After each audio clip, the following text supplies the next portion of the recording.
చూడండి చూడండి, నేను మన విశాఖ జిల్లా భీములపట్నం నుంచి మీతో మాట్లాడుతాను. ఇక్కడే పుట్టి పెరిగాను.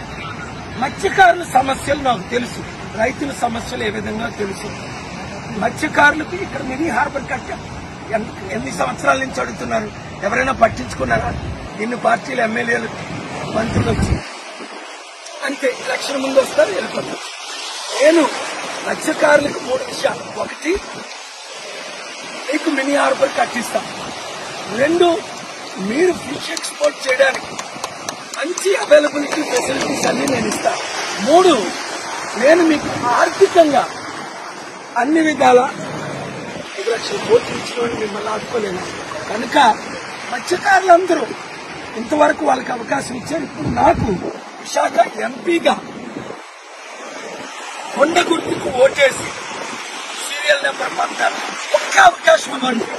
మన విశాఖని ప్రపంచంలో బెస్ట్ పోర్ట్ సిటీగా, బెస్ట్ సిటీగా నిరుద్యోగులకు ఉద్యోగాలు ఇస్తూ అన్ని విధాలా ఆదుకుంటా. ఈ వీడియో షేర్ చేయండి. Shocking news. Media owners, CEOs, bureau chiefs అసలు నేను నిన్న స్టీల్ ప్లాంట్ ఆపకుండా గొంతుకు పోయినంతగా వాదించి 10 సార్లు వాదించాను. ఫిబ్రవరి 21ని ఫైల్ చేశాను.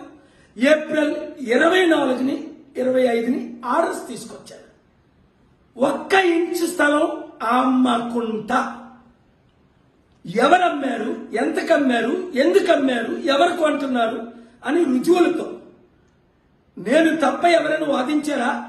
జేడి లక్ష్మీనారాయణ 3 నెలల్లో కనీసం 1 రోజైనా కోర్టుకు వచ్చాడా? ఆయనలాగే అనేక మంది ఫైల్ చేశారు. కనీసం ఆయన మ్యాటర్ లిస్టెడ్ అయిందా? నాది అయిన తర్వాత అలాంటి ఎన్నో లిస్టులు అయ్యాయి. అలాంటిది మీరు ఆయనకి క్రెడిట్ ఇవ్వడానికో ఇంకోరు క్రెడిట్ ఇవ్వడానికో చేస్తే దేవుడు మిమ్మల్ని శపించడా? సత్యాన్ని దాచి అసత్యాన్ని ప్రచురిస్తే మీకెలా ఉంటుంది కోపం? ఇంత కష్టపడి గవర్నమెంట్ ని స్టీల్ ప్లాంట్ అమ్ముకుంటూ ఆర్డర్ తెచ్చింది ఏకైక వ్యక్తిని. 2 నెలలు కష్టపడ్డాను, 10 రోజులు ఆర్గ్యుమెంట్ చేశాను, 30-40 రోజులు ప్రిపేర్ చేశాను, కోర్టు చుట్టూ రాత్రి పగలు తిరిగాను.